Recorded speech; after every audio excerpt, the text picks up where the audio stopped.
Sure. So for me, my background was more in financial services, both investment banking and then private equity. And in financial services, spent a lot of time with insurance companies. And so when I was graduating business school, one of the things I looked at was different types of insurance, which is what led me to bail bonds. And I think when I Oh, worked in private equity, one of the things I really loved was, getting really deep on quote unquote random things that I wasn't an expert on. So it'd be yeah. like, oh, we're looking at the cement industry. How does that work? And so for me, as I really dug into how bail worked, uh, I didn't have a law background or anything of that nature. Didn't have extensive experience. Was not directly impacted by the criminal legal system. That being said, I think strong degree of curiosity met with uh, an element of like almost intellectual independence. I didn't Yeah. have any kind of biases or incumbent thoughts. I think allowed me to create something that might seem commonsensical now, but at the time, like no one was doing. And so, I just was really interested in it and was like, oh, I think I have a solution. Let me go do it. And then how did you come to the point of realizing like attendance was the pain point you wanted to solve? Because I think when you I imagine you start doing this research and you're like, okay, this is a huge systems issue. How, like, what's even the entry point? And then how do I even get so specific that I'm creating a product around a unique pain point, right? Yeah. So I think for me, probably like two or three different, stages along the way. So the first was in understanding bail. It was like, okay, this is a financial product.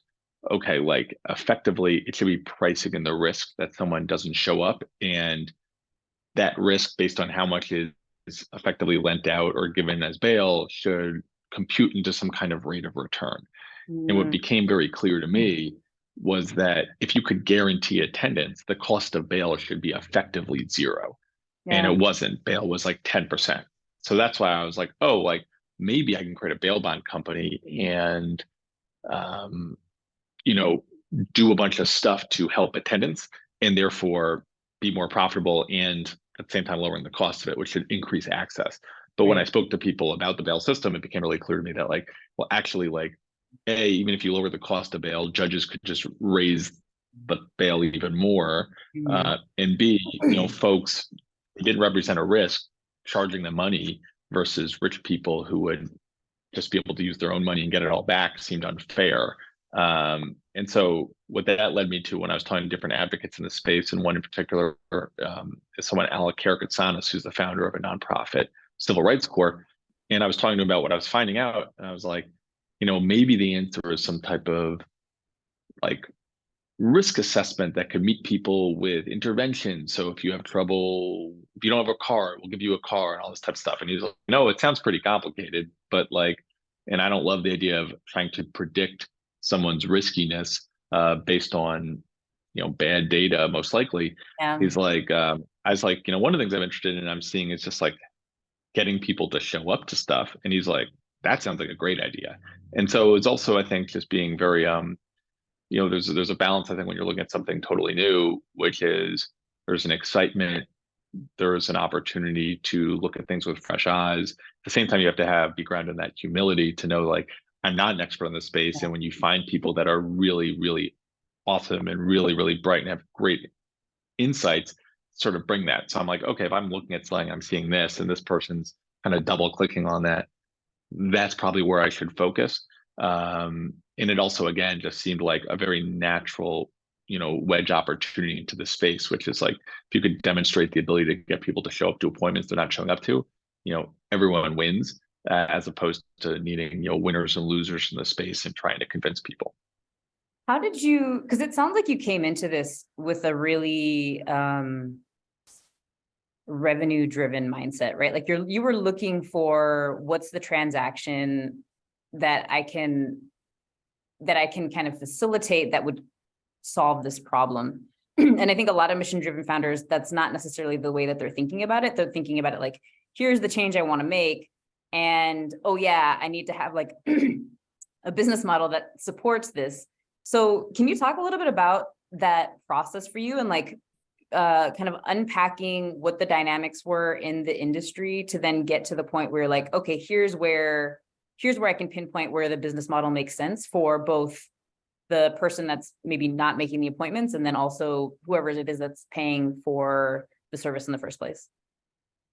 Sure. So, I mean, it's somewhat of a complicated answer, I Okay. would say, and it's something that's still always evolving. So I think I'll talk about like 2 points. One is, how we thought about, revenue models and certain things we thought about that might have not panned out. And the Mhm. other piece is the decision to be a for-profit versus a nonprofit, which I think is really important for social entrepreneurship. Yeah. Um, to answer them in reverse order. So like for me, I came from this from a very like business focused background. So for me, it was always like, I'm going to create a business. I didn't even think about creating a nonprofit. And that's not necessarily the right thing. So like I was like, hey, this space is interesting. Is there a way to ethically make money? There is so much waste in the system. I think there's going to be a business that can succeed by unwinding some of the, massive waste and systemic racism within the system. Yeah. So that was like a perspective I had as sort of a guiding light early on. Now, at the same time, there was a huge, you know, uh, demonstrated track record of businesses that sold to government. There was not a track record that would attract capital. There wasn't a track record of successful nonprofits in the technology space that did such. Yeah. Now, I think where today is very different from 5, 7 years ago is now there is. So I think to the standpoint, if you're like coming at this and you're like, I have this huge problem I want to solve, I think it's really there's a world where if it's not venture backable, I Yeah. actually think a nonprofit, if it can be hyper scalable, it's an easier way to attract capital. I was just talking to a bunch of Oh, interesting. undergrads at Wharton the other day, and they're like, "You can't attract capital in a nonprofit." And I'm like, "Look at organizations like Recidiviz or Upstream, and there's a whole bunch of the Bail Project. Like, there's a whole bunch of great nonprofits that have attracted tens of millions of dollars of capital, which if you didn't do that, you'd have to be venture backable.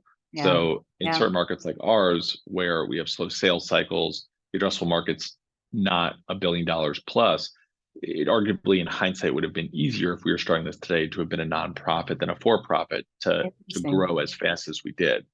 Now, pulling back to your initial question around business model, Yeah. for me, I thought about there was analogous business models and processes in like the renewable energy space, which I knew well, where you had ESCOs where they would go to government and say, we're going to like retrofit the lights in your building and we will take that capital risk and we will share the savings over time that we can model.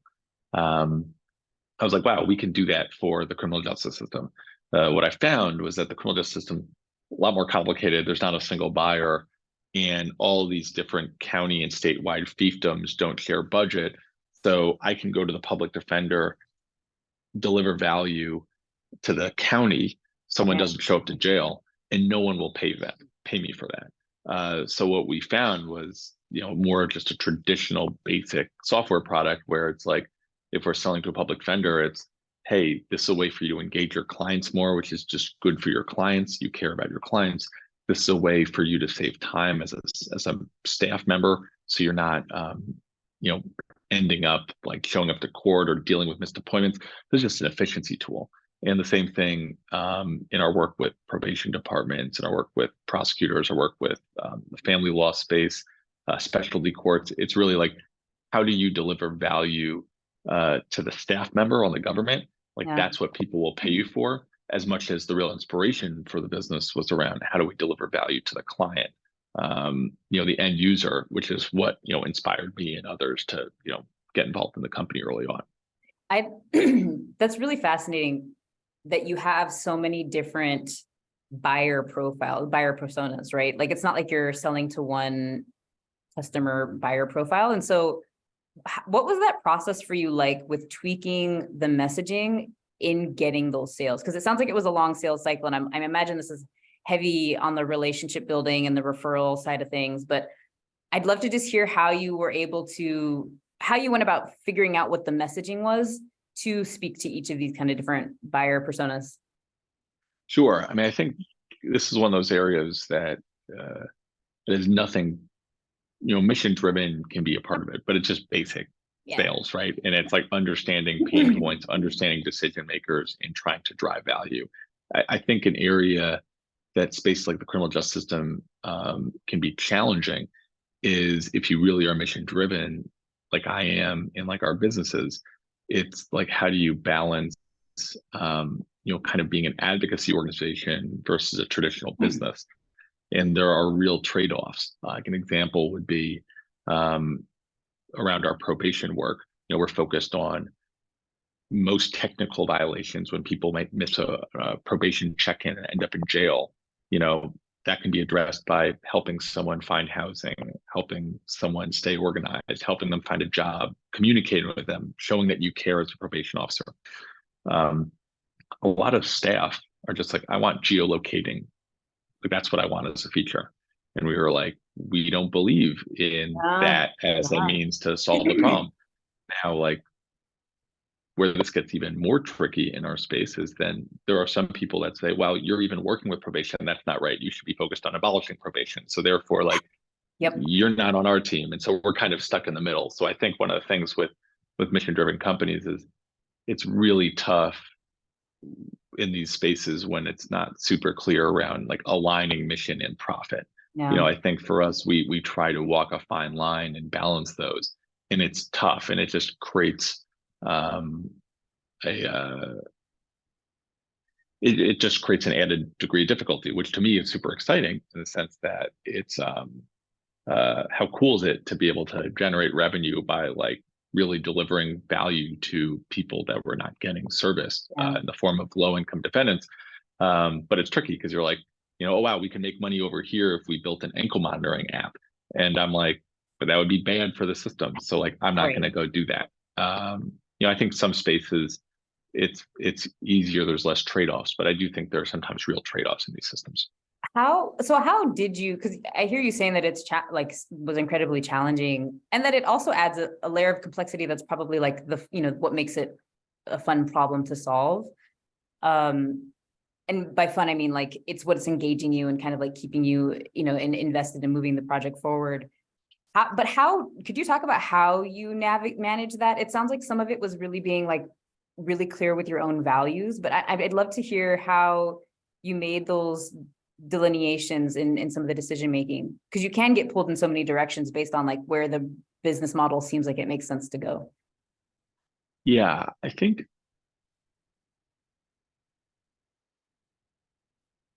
it starts from leadership and having a really clear point of view. I think when things get muddled, it gets more challenging to maintain a culture if you don't have certain North Stars. For us, we doubled down on that in the form of attracting capital Hmm. that was in line with our view on the space. And again, that goes back to not raising venture capital in the sense that our market was small, but also like some of our investors liked our business explicitly because and had passed up opportunities to invest in competitors explicitly because like we had clear bright lines on things. Got it. Most of our investors are large national foundations. Oh, They're interesting. not traditional investment funds. It's not the totality of our cap table, but a lot of them are. And And is so that I think all, if I could just ask here, is that like non-dilutive capital? Like, was it equity? Was it debt? I guess I'm curious. Yeah, what's the makeup? it's kind of all of the above, Okay. and I think I think if I looked at for someone who's starting a company that's mission driven, like there's not until you get to a certain scale and you're profitable where there's unlimited capital per se. Before that, there's not unlimited capital. So you have to look at like how much capital you need to raise. You need to raise like $1 million, $5 million. You need to raise like $50 million. If it's $50 million, like there's really only so many early stage philanthropic funders of that type of work, and it's like It's pretty narrow. everyone, it's like Gates and stuff like that. And so but there's an ability if you're raising between 1 million and $5 million to attract early stage risk tolerant capital that's going to be impact first. And so I think one of the things that people are starting to come to the space is to really understand that there's unique ecosystems here that are very different from venture capital. Hmm. um, and you can find who these investors are, you can, talk to them, but they're going to want to look at certain things that are very different from an Andreessen Horowitz would look like. And there's nothing right or wrong about that. I Right. think it's just around like what's the business you're trying to create and being super deliberate around the capital you bring in there, because otherwise, you know, for example, right, like a venture firm is going to look for a very, very large exit, Yeah. where embedded in that is a huge amount of risk. For Mhm. me, I was like, for us to like raise venture would actually mean we would probably have to like dip our public defender market, which is where we got our start. Small TAM, total addressable market, not growing super fast. Um, was that the right thing or the wrong thing to do? In one sense, from a probability weighted perspective, you could say, oh, that's the right move. Ditch them, go for the home run. From Yeah. my perspective, wow, we're delivering real value to people. It'd be terrible for us not to continue to deliver that value. You know, that's going to lead us down a different path, but that's the right path for us. Mm. I think what I'm hearing you say is a couple things. One is like kind of to your initial point that you and your team had a really strong perspective of like what's the change, like almost like a commitment to the change. And so that was driving a lot of the decision making in like if we're creating value here, maybe it's not creating the largest financial opportunity, but it's worth us to continue, like it's worth this service existing. And then the second thing I'm hearing is like you got validation, especially, and I think that makes sense, right? Like the public defender jail bond space is not sexy. It's not getting a lot of headlines, right? I mean, outside of like just general crime. And so how do you kind of create a level of like validation for the idea? And I think what I'm hearing you say is that was through getting capital that was aligned with the values and saw the impact you were trying to create. And then in growing, then allowed you to say like, hey, we're having success based on doing this the way that we want to do this. And so we can kind of stay aligned with our mission in that way. Does that sound like it captures? Yeah, I think that's right, and I think it's interesting. I remember when I worked in private equity, you look at a business that was generating millions of dollars of revenue, but like 15% EBITDA margins, and I'd be like, that's not a very good business. And then you like start a company, and you're like, oh Like, my God, can I great. get anyone to pay me anything? It's like, wow, one day if I get cash flow positive, that would be amazing. Or like, and then it's like after $1 revenue, it's like, can I get enough to pay my salary? There's all these different steps. Yeah, And to some extent, the biggest validation, especially in the impact space that investors look for, is will someone pay you $1? And I yeah, think what people um, misplace their understanding around for-profit impact investing is they go, well, look at this venture capital fund. They put $100 million into this product, and they don't even have any revenue. Their Facebook didn't have revenue when they raised millions of dollars. Like, why do I have to? And it's just a different world. And again, it deals with the different risk and the different positive outcomes. If you have a mission-driven idea that can be a $1 trillion company, then yeah, you don't need to create revenue right away. You should just work on product. But most of these markets, as you sort of talked about, like are somewhat niche, even though they have very fundamental problems. And so the first step is figuring out like if you want to build a business is like, can I make any money on this? And if you get someone in the government or anyone to pay you for that, that is like the massive step function yeah, for attracting capital, where people are like, look, like you've built something, you've gotten someone to validate that this has some value. Now I'm open to investing in this. Because again, if you don't need a mass amount of capital and you are going to have 10 people working at the company and you can grow somewhat linearly, like you don't need a ton of revenue to be cash flow positive. yeah. What I think I want to double click on one of the things that you mentioned as far as the, or I think I'll take a step back to say what I'm hearing you say here is it's really about having like a sustainable business model. Like you have to be a real business in this space.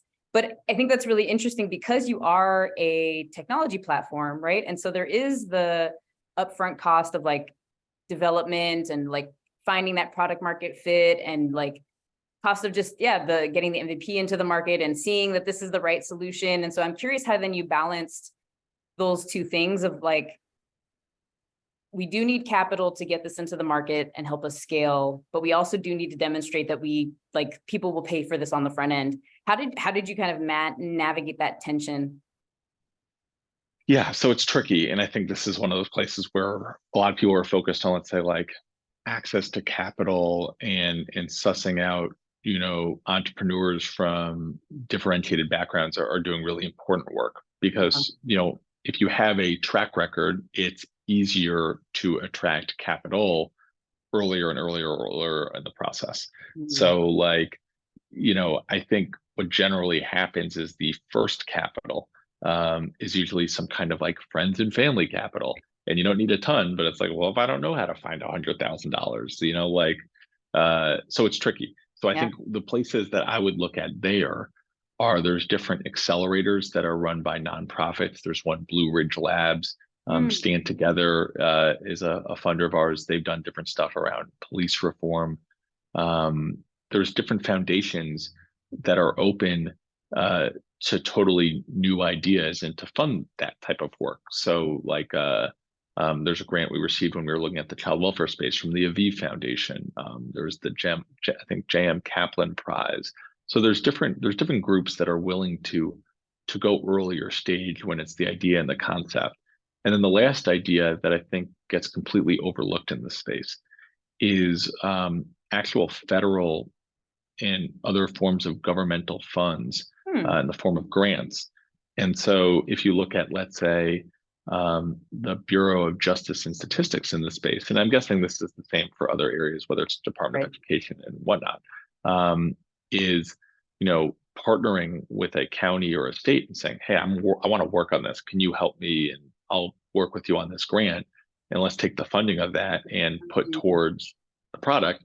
I think it's a very, very, again, like all these different micro data points also are the same uh, sort of stepping stones in creating a narrative for investors. So, how do you show that you're scrappy? How do you show that you're going to get shit done? How do you show that you have traction? Like, oh, I found a county and I went to Dallas, Texas, and I got them to partner with me, and we raised $1 million grant, and now I have a product. And this is a quote from the person in the government. And by the way, now I'm starting to talk to these 5 other places. Like, you don't need any money to get that started, and now you have a business that's, I think, eminently backable by An investor. different types of funders in the space. So it's like almost like starting with a strategic partnership to then get the ball rolling. Yeah, I mean, you're gonna have to do that anyway, especially if it's with the government, Yeah. because it's like really tough to find your first customer, and it's a lot easier to find your second. And so, like, whatever you're gonna do, even if you raised $1 billion, like at some point you need the government to be like, let me pay you for this thing that no one else is paying you for. Like, Yeah. that's tough. And so, the flip side of it, right, is like, if you can't get the government to pay you for it, like, how valuable is it? Yeah. Doesn't mean, again, it doesn't have to be a $1 billion business, but like, uh, they should be paying you something for it, or else it's really not adding that much value to them. Yeah. Can you talk, can we circle back a little bit to your business model, and can you just kind of share how it works and how you're getting paid? Yeah. So for us, one of the things that was really critical about our space was that almost every other business that sold into the criminal legal system made money the more people that were involved in the system, Hmm. which seemed really messed up, right? So if you have an ankle monitoring company or a prison company, Yeah. these are people that are going to actively shape policy so that more people are under state control, Mhm. which seemed totally fucked up and backwards from what we were trying to do from a mission perspective. So for us, we wanted to build software that would be more predicated on cost savings and delivering value across the different stakeholders. So for Yeah. us, we charge basically on the size of the county of how many people we're going to reach, but kind of broad strokes, and price at a extreme discount to the value that we add. So theoretically, if no one ever missed an appointment again, they would still need our services. But if all of a sudden the criminal legal system went away, no one was getting arrested. At that point, my view was like, then we've done our job and probably we've made a lot of money at that point anyway. But Right. yeah, like I think it's really important to figure out your revenue model and to make sure that it's fitting with the mission of your organization. And if you can't do that, going back to again, like that might be a time to look at a nonprofit, right? If you were like, hey, like I can't make money on this without extracting Yeah. from the folks I'm trying to help. I mean, the other piece of our stuff is we only charge the government. A lot of people in the space, especially in the probation space, they Uh, charge the end user, yeah. so it's Right. like prison telephone calls or commissaries in prisons. Examples like ankle monitors, a lot of those companies charge the end user to use them. And these people don't have a real agency. Yeah. The payment providers, like I can't go to an ATM and pay no fees. I have to pay $5 every time someone transfers money to me. I think that was another part, which was like our customer is not the person we're trying to serve Yep. in its entirety. And so therefore, if that person doesn't have agency, like we need to have a business model that is not predicated on extracting value from them because we want to give them value. I love that you bring this up because I find that this is a common issue where the target market that you're serving and like where you're trying to create change and like improve livelihoods is totally different from who your buyers are. And I think that something that I've come across with a lot of my clients and startups that I've talked to is that they're the conversation is around the person that they're helping and not necessarily directed towards the buyer. And that's why I was even asking you about like how did you shape your messaging around the buyer? But it sounds like you already had like a buyer mindset anyways, right? You're looking for the buyer and you didn't want it to be the person who was already navigating a really complex situation. But I think that in going into this, many founders are like, where, like where does who wears the hat in this? And it's so fascinating, right? Because then you have these companies, like you're saying, the ankle monitor companies, where they're like totally fine charging people for that service or like on the telephone end. And yeah, I'd be curious to kind of get your sense on that. Like, do you find that that's just more of and I feel like those companies, they scale faster, they get more like mentioned in the media or kind of in these larger public discourses. And I'm curious kind of what your thought is about that in general, about like where you're putting, who you're making the buyer and the impact that kind of like creates or not. Yeah, I mean, I think for us, one could argue to our financial detriment, i.e., maybe we could have grown faster if we were more focused on the buyer. So I think you're right. I think it's something that, you know, mission-driven companies can often fight against. But that also, I think, makes them mission-driven, right? Like they really care. But no, I think you're right. Like if I was going to look back at some of our work, like we were so focused on, hey, we're going to help these people, and that's going to save you money, but not think about from like a user experience perspective of like if you don't get the staff of these systems excited about your software, like you're going to be dead on arrival. So like kind of interesting if you look at our product roadmap over the last 24 months or maybe 36 months, the first like 18 to 24 months was like we were on a real push to build a new mobile component to help people navigate where they need to go and learn about services. We launched that and we were like, okay, this is like the best product in the market, but we weren't seeing as much adoption as we thought within the offices we had contracted with. Oh, And one of interesting. the things we saw was like, well, like the web interface for staff is like they want some changes. And it's Yeah. like, oh wow, like, I don't know if it's right or wrong, but like, we had so indexed to the end user and the idea of if we generate value for them, we're going to generate value for the system. But like there's these gatekeepers along the way. So I think the answer here is that maybe business might tell you like theoretically, like just worry about your customer. Yeah. You got to worry about both, but you can't also just worry about the person you're trying to help and the social problem, because if you do that, like you might gloss over sort of basic UX things Yeah. and product features that are really gonna, again, like if you get Increase staff adoption. involved in Yeah. increasing adoption, you're gonna help more people, and that's where we made that sort of strategic decision. It's like, okay, actually, like we need to do this if we want to act on our mission.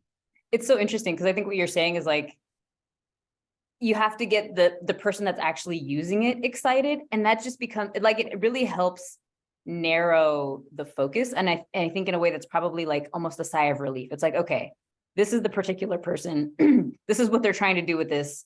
This is what they need to feel in using this, right? Like this is the exhale and like the release of tension that your product provides them. And then it's like, fantastic, let's build around that while then having kind of whatever other ecosystem is operating to kind of move the mission forward. Can you talk a little bit about how you talk about, actually, I think I'm just even reflecting on this. There's two things, right? Like there's the customer, the end users kind of customer experience, right? The user experience.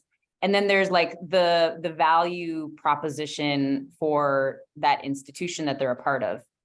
Can you talk a little bit about that part and how, because I think it's harder to, in my experience, and I'd love to get your thoughts here. In my experience, it's harder to sell like a reduction in cost versus like an increase in, they're both an increase in value. I don't know if you get what I'm trying to say, but you know what I mean? Like, no, I know what you mean. It's yeah, easier. It's easier to sell, like theoretically, right? It's different maybe in the government, but like it's easier to sell something that's going to help you generate more revenue, right. Yeah, versus thank something you. that you can decrease cost. Exactly. Yeah, and I think especially as such, because like revenue, there's like only one top line, whereas on the bottom line and with expenses, there's a question of how it gets allocated. Yeah. So I think for us, it's interesting, right? One of the problems with government is there is no like incentive structure often, right? It's like no one's like, hey, wow, like this probation staff member had 15% less people recidivate and go back to jail or prison. Therefore, let's give them a bonus, right? Like that doesn't exist in the same Yeah. way that does in the private sector. So I think you really need to think about like what are the quote unquote top line things that people care about, and you need to deliver on those. So like for example, like people are overwhelmed in their jobs. Can you make their jobs easier? People get upset when people don't show up to them. That's like really draining. Can you have less no-shows? People don't like having to go into all these different systems and to pull out their phones and manually do work. Can you streamline those process flows? So it's really about listening to the customer, which again, like I think we're still learning. Yeah. Um, but it's obviously really important, and that goes for any company or any nonprofit for that matter that you're going to start that has anything to do with technology. It's so critical to, you know, like focus on like what is the value prop for this person, and the value prop can't be your worldview on a mission driven idea. Right. It's just not enough. I can promise you that. It's sometimes I've hoped that would be more valuable than it is, Why but aren't you buying into this? We're saving the you know, world. like, don't you want this thing to happen? Yeah. I don't care. I have a job. It's my job. Just I help will me go do my home at job 5 better. o'clock. Yeah. Yeah. And, but I think I'd love to get a little more tactical here in that, like how, or, and maybe I'll reflect back what you're saying in that you were aligning maybe the cost reduction or the cost savings to line items in a particular budget within an organization. Is that how you were approaching that conversation? Was it very like metrics driven? Well, it was the idea of, and I think this is where it's very tricky in the criminal justice system is we would say, look, like, first off, most of these counties have no idea what the heck they're spending on anything. So I'd be like, how many people miss court? And they like, a lot of them would be like, we don't even know. And I'd be like, how many? And they'd like try to find out. And they'd be like, wow, we think like 20% of our jail is there for like missing court. Like, okay. Oh, wow. Like, how much is your night jail cost per night? Well, this much money.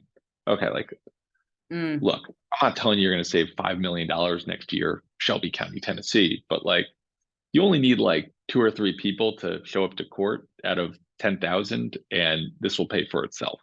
And there's a certain balance that if you got too quote unquote greedy and charged too much, they might just be like, "Oh, well, it's just a piece of software." Like they're not going to let you appropriate all the value you create Yeah. in this space. But like that's kind of how I would think about it. But again, like that was kind of the lead. That's what kind of got budgetary approval. But that in upon itself is not enough. Like it's Yeah. really you got to focus on like One how part. do you drive staff adoption, because staff don't care Yeah. about someone going to jail as it relates to a cost perspective. They might care about it on the public defender side. They care about it from an emotional perspective, like they're doing this really important work. They're doing this instead of private sector legal work because they ostensibly want to make a difference. Like they will spend money as an office to have less clients in jail, but they're not going to do it because of the cost savings because they don't get any of the value.